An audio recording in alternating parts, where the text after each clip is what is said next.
Did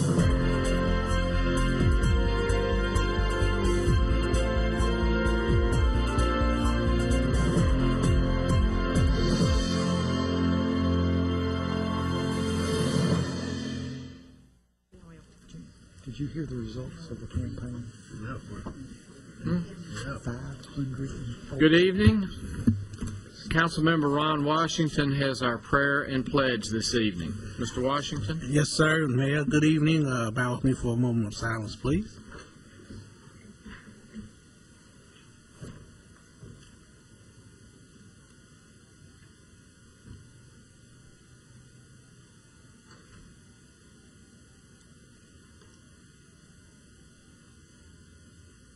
Amen. Amen. Pledge allegiance to the flag of the United States of America and to the republic for which it stands, one nation under God, indivisible, with liberty and justice for all. Good evening and welcome to the Murfreesboro City Council, September 30th, 2010. Our first order of business tonight is a resolution honoring former Deputy Chief and now Deputy Sheriff Randy Garrett. And I'd like to ask Deputy Chief, at risk, because I'm not sure we're going to pass this resolution. I'm not sure if it's going to be 100% unanimous or not, but I'd like for him to go to the podium if he would and be recognized as we're reading this resolution proposed to the council. And that is certainly a fine-looking uniform you have on there. Thank you, Mayor. It's not quite as good-looking as the one you used to wear, but it's really a nice-looking uniform. If you'll stand there, I'll read then this resolution honoring Murfreesboro Deputy Chief of Police Randy Garrett for 34 years of service to his community, his profession, and the citizens of the city of Murfreesboro upon his retirement. Whereas Murfreesboro Deputy Chief of Police Randy Garrett joined the Murfreesboro Police Department on July 1st, 1976 as a patrol officer and has served faithfully as a peace officer since that time. And whereas Deputy Chief of Police Randy Garrett rose through the ranks, he was promoted to sergeant in the Uniform Patrol Division after 3 years to lieutenant in July of 1984, captain in August of 1995, major in July 1996, and to the position of Deputy Chief of Police in 2003. And whereas Deputy Chief of Police Randy Garrett was awarded the Officer of the Year Award in 1982 and has been commended numerous times throughout his career. And whereas Deputy Chief Randy Garrett was a graduate of the 191st session of the Federal Bureau of Investigation's National Academy and has attended thousands of hours of law enforcement training during his tenure with the Murfreesboro Police Department, and whereas Deputy Chief of Police Garrett has been active in his community and his profession as a graduate of the 2008 class of Leadership Rutherford, as a member of the Federal Bureau of Investigation's National Academy Associates, the Tennessee Association of Chiefs of Police, and the International Association of Chiefs of Police. Now therefore be it resolved by the City Council of the City of Murfreesboro, Tennessee, as follows. Section 1. The City Council of the City of Murfreesboro goes on record saluting, commending, and honoring Randy Garrett for his 34 years of dedication to local law enforcement and the citizens of this city. This resolution shall be effective immediately upon its passage and adoption, the public welfare and the welfare of the city requiring it. Do I hear a motion that we accept this resolution? So moved. Second. Have a motion second. Please call the roll. Mr. Gelly. Aye. Ms. Gels Harris. Aye. Mr. McFarland. Aye. Mr. Washington. Aye. Mr. Young. Aye. Mayor Bragg. Aye.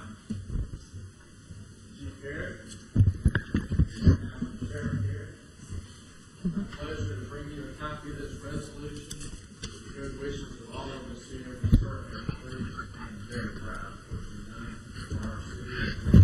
Continue to for our city. Thank you very much.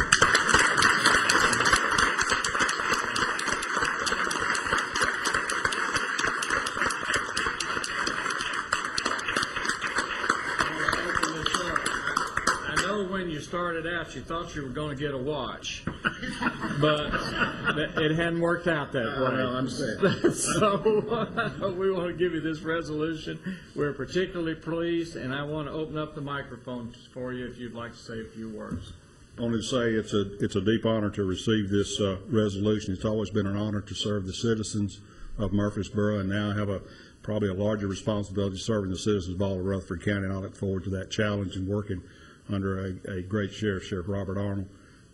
I thank you for all the city has done for me and my family. Thank you. We're pleased. Thank you. Thank you for being here.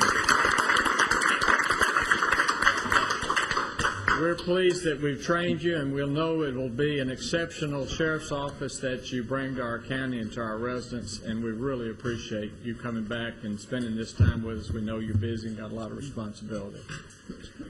Mike Bowen is here, I think. Step over here, if you will, just for a minute. I want to recognize you. Randy's irreplaceable, you know that. But Mike put his hat in the ring and decided that he would like to apply for the position of Deputy Chief, and you'll see this very soon that he is going to be our new Deputy Chief of Police for the City of Murfreesboro. We congratulate you, Mike. Thank you. Very nice. Congratulations.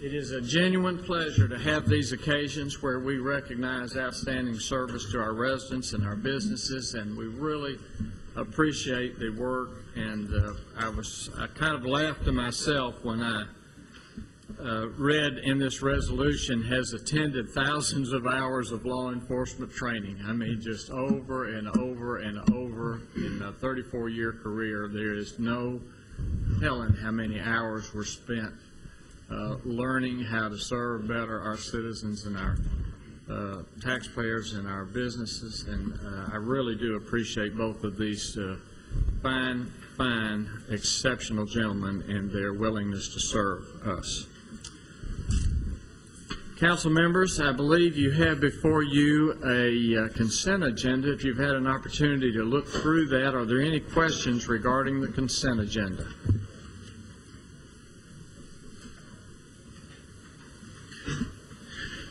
Mayor, hearing none, move for approval of the consent agenda. Second. All right, you have a motion and second. Please call the roll.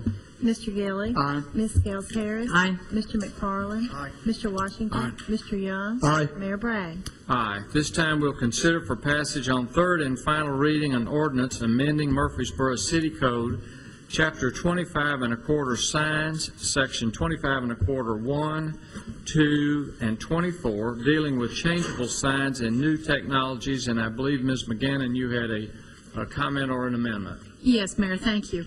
Members of the council, I would like to suggest to you that before adopting this ordinance on third and final reading, you modify Section 7, which is the effective date, and change it from our traditional 15-day period to taking effect immediately. I realized this afternoon that the combination of the 9-month moratorium that you had initially done and the 3-month extension would be 12 months and we would be done, but I forgot about the 15 days of effectiveness. And while I believe we would be able to apply the new ordinance based on the ordinance pending case law, I don't want to take that chance. I don't want there to be any period where it is not clear what the city's ordinance is, and so I would suggest and request that you amend this ordinance to have it take effect immediately upon adoption. Are there any questions regarding that recommendation? If not, Mayor, I move we approve the recommendation of the city attorney. Second. All right, you have a motion and second. Any questions? Please call the roll, Ms. Wright. Mr. Gilly. Aye. Ms. Scales Harris. Aye. Mr. McFarland. Aye. Mr. Washington. Mr. Young. Aye. Mayor Bragg. All right, Aye, and that passes the amendment, and now we'll consider for passage on third and final reading as amended. Is there a motion? So moved. Second. All right, you have a motion and second. Please call the roll. Mr. Gilly. Aye. Ms. Gels Harris. Aye. Mr. McFarland. Mr. Washington. Mr. Young. Aye. Mayor Bragg. Aye. At this time, we'll consider amendments to an ordinance allowing for partial payment of property taxes and consider for passage on third and final reading as amended an ordinance to allow for the partial payment of property taxes. Ms. McCannon again. Mayor Bragg, the wish of the staff and the council was that this could commence immediately, the taxes commencing for payment on October 1. We wanted to change the effective date of this ordinance to allow the partial payments to commence immediately as well. So the revision is also in Section 2, calling for it to take effect immediately upon adoption. All right, any questions regarding this amendment? John, I move we adopt the amendment. Second. Motion and second. Please call the roll. Ms. Wright. Mr. Gilly. Aye. Ms. Gels Harris. Aye. Mr. McFarland. Mr. Washington. Mr. Young. Aye. Mayor Bragg. Aye, and so the amendment does pass, and we will now consider for passage on third and final reading this ordinance to allow for partial payment of property taxes. Is there a motion? Move passage. Second. All right, you have a motion and second. Please call the roll. Mr. Gilly. Aye. Ms. Gels Harris. Aye. Mr. McFarland. Mr. Washington. Mr. Young. Aye. Mayor Bragg. Aye. This time we'll consider for passage on second reading an ordinance to rezone an area along Franklin Road and south of Braxton Bragg Drive to planned residential development PRD district.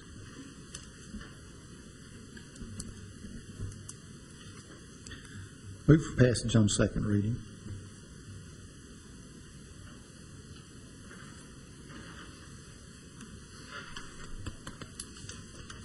Is there a second?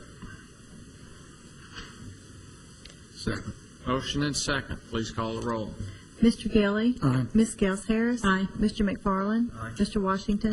Mr. Young. Aye. Mayor Bragg. Aye. This time we'll consider for passage on second reading an ordinance amending Appendix A zoning, Sections 2, 9, 25, 26, Chart 4, and Chart 1 pertaining to specialty restaurants.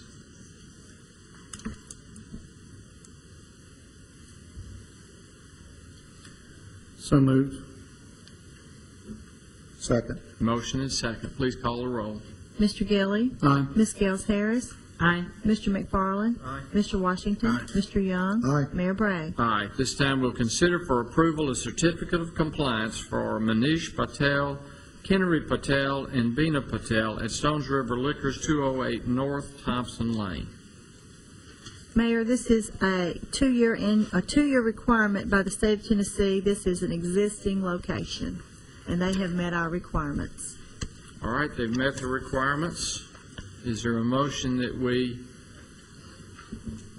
approve this certificate of compliance? Move for approval. Second. Motion and second. Please call the roll. Mr. Gilly. Aye. Ms. Gels Harris. Aye. Mr. McFarland. Mr. Washington. Mr. Young. Aye. Mayor Bragg. Aye. You have your certificate. Thank you. At this time, we'll consider recommendations of the fire chief with regards to the donation of a 1988 Hahn fire engine to the Rutherford County Fire Department. Chief Gaines, welcome. Good afternoon. Honorable Mayor and members of council, I have submitted for your consideration for approval a request to donate. The Murfreesboro Fire Department is requesting approval to donate the 1988 Hahn fire engine to the Rutherford County Fire Department. This fire engine was used as a backup fire engine and has been out of service for approximately 2 years and has only been used for training. All equipment has been removed and is currently in use by the Murfreesboro Fire Department. Rutherford County Fire Department will use this fire engine throughout the county as a backup fire engine and for training purposes. It is my recommendation that the City of Murfreesboro donate the 1988 Hahn fire engine to the Rutherford County Fire Department to allow continued use in the community. I would be glad to answer any questions if you have some. Any questions for Chief Gaines?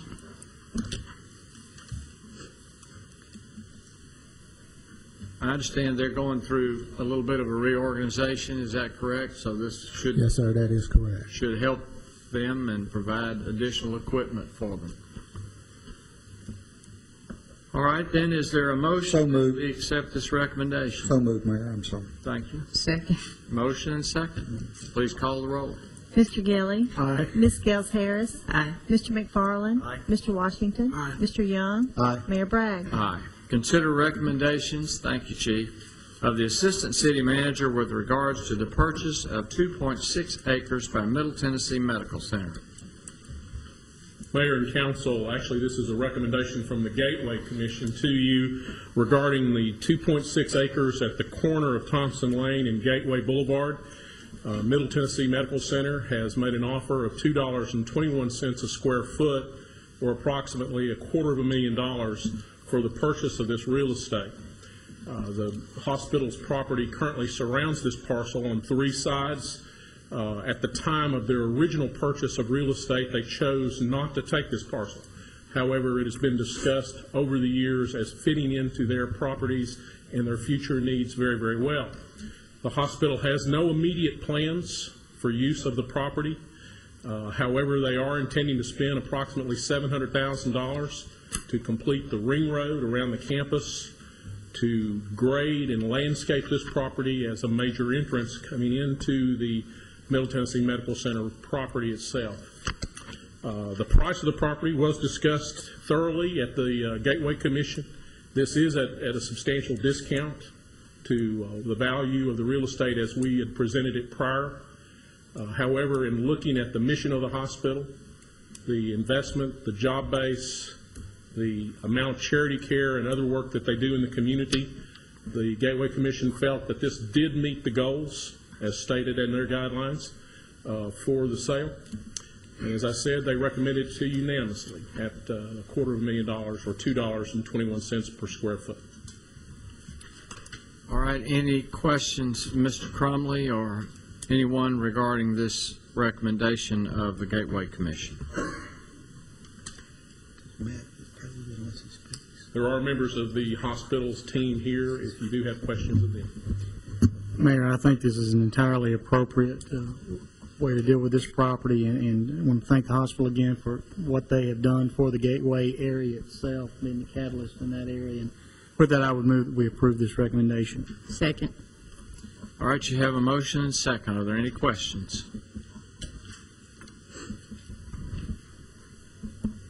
Hearing none, please call the roll, Ms. Wright. Mr. Gilly. Aye. Ms. Gels Harris. Aye. Mr. McFarland. Aye. Mr. Washington. Aye. Mr. Young. Aye. Mayor Bragg. Aye.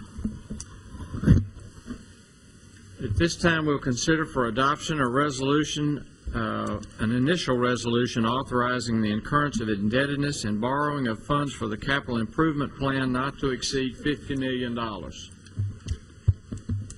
Mr. Lyons. Yes. Mayor Bragg, this is a follow-up to the discussions we've had over the last 6 weeks regarding the city's capital improvement plan. As you recall, the capital improvement plan identified a number of projects in our community totaling over $47 million. So the next step, once the capital improvement plan is in place, is to seek financing to fund that. So what we have before you is an initial resolution. This is an initial resolution that you've seen in years past as we've approved borrowing for the city. We hand-delivered to you my recommendation that the city fund this issue through the Tennessee Municipal Bond Fund. As you will recall through our financial policies in our discussion, we felt it was important to diversify our debt portfolio. The bond fund certainly has provided excellent service to the city and attractive rates through their variable rate program, but they have also developed a fixed rate product. Bone Sievers, the president of that organization, did submit to us a very aggressive proposal, and so the proposal before you would be a true interest cost of 2.89%. That would be fixed for 15 years. We've looked at this very thoroughly, and we all understand looking at what interest rates are going to do in the future is certainly difficult to do. Read something that Mr. Crumley had shared with me today, and that is trying to predict the future on that is like driving your car looking at your rearview mirror. You can look at your rearview mirror, but you don't necessarily know what's going to happen in the future. So having an interest rate of 2.89% is certainly outstanding. Will lower the city's overall borrowing costs based on interest rates we've seen in the past. So what we would ask for you this evening is approval of Resolution 10R27 that would set forth the steps necessary to borrow this money. And I'd be happy to answer any questions. All right, I believe you have a letter to you from the city manager and also a resolution attached which regards this initial resolution recommendation. Are there any questions to Mr. Lyons regarding this initial resolution recommendation?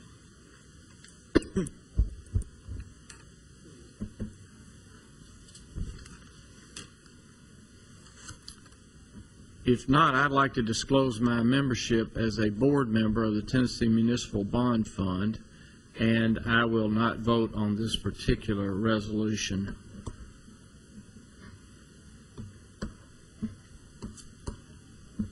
Does anyone have any questions?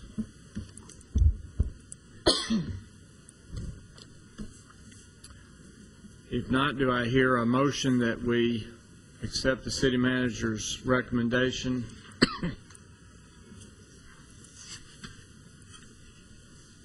Mayor, I move we adopt the resolution.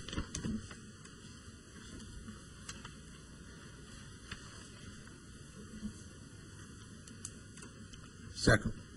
All right, you have a motion and a second. Are there any questions? Mayor, the staff has worked long and hard on the study to get the best rate and the best way to do this for long term, and they should be commended for their hard work in getting this all put together. It's going to save the city a lot of money over a period of time. All right, thank you, Mr. Young. Any other comments? If not, please call the roll. Mr. Gilly. Aye. Ms. Gels Harris. Aye. Mr. McFarland. Aye. Mr. Washington. Aye. Mr. Young. Aye. Mayor Bragg. Pass.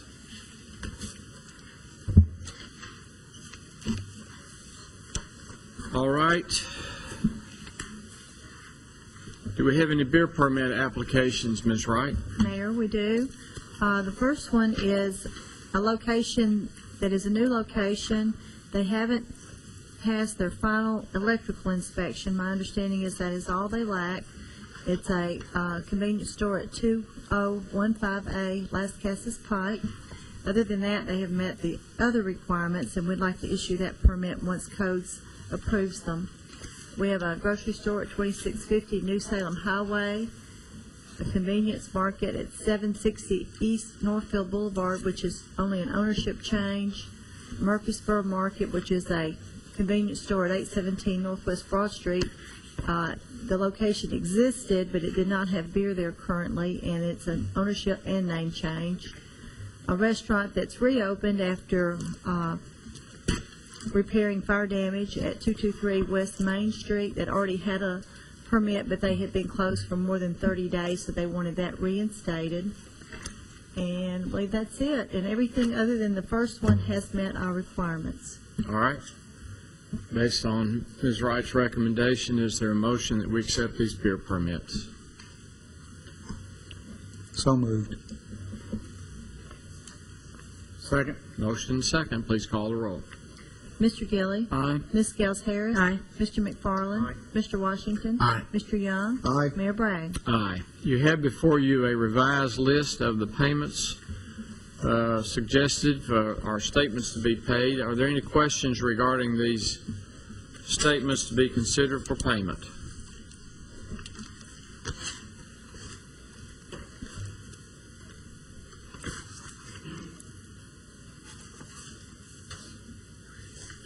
If there are no questions, is there a motion that we pay the bills? Move to pay the bills. Second. Motion second. Please call the roll. Mr. Gilly. Aye. Ms. Gels Harris. Aye. Mr. McFarland. Aye. Mr. Washington. Aye. Mr. Young. Aye. Mayor Bragg. Aye. I have no board or commission appointments. Do you, Mr. Lyons? No, sir. Other business from staff or council to come before the council at this time? Mr. McFarland. I had asked Judge Sellers to come tonight. I had asked during our budget hearings, I guess almost a quarter ago that we talk about extended court hours, and Judge Sellers, I think, was going to give us an update on where he is with that and sort of what they have been studying. If you wouldn't mind. Thanks for coming tonight, Judge Sellers. Good evening, Judge. Good to see you.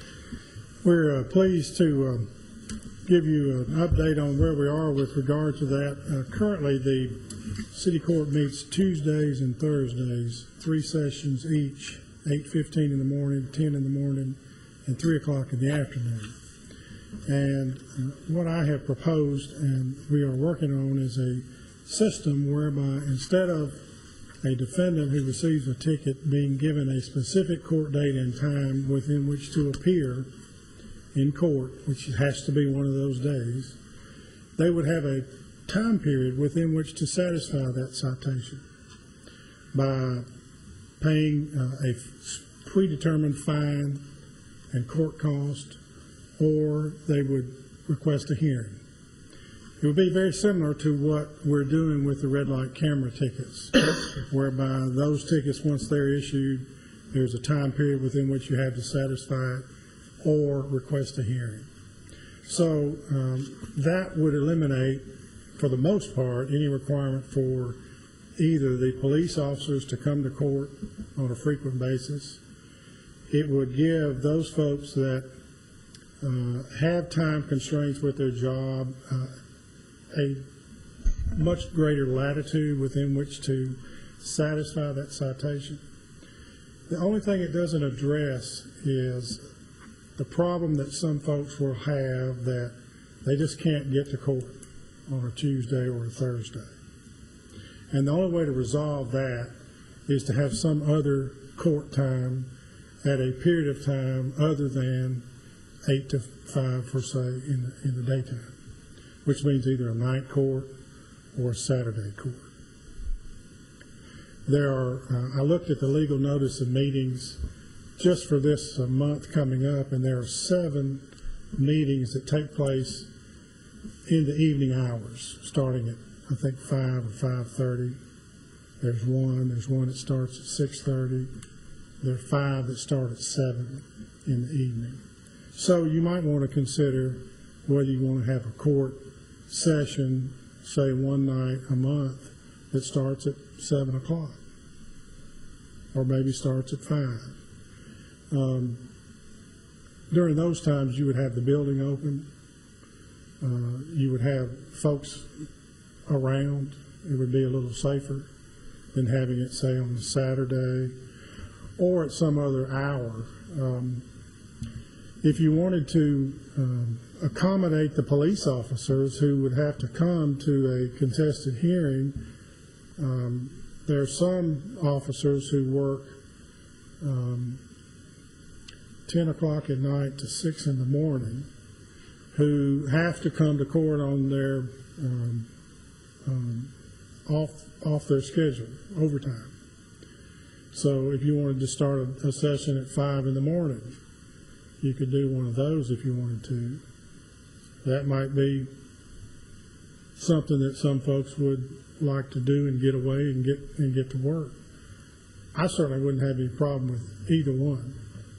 But you will have to have a court officer in the courtroom. Well, you should have a court officer in the courtroom, I'll put it that way, at those odd hours. You would need to have a personnel from the clerk's office in the courtroom, and you would need to have one, and you may want to have 2 personnel in the clerk's office receiving funds and that sort of thing. I don't think it would be that expensive.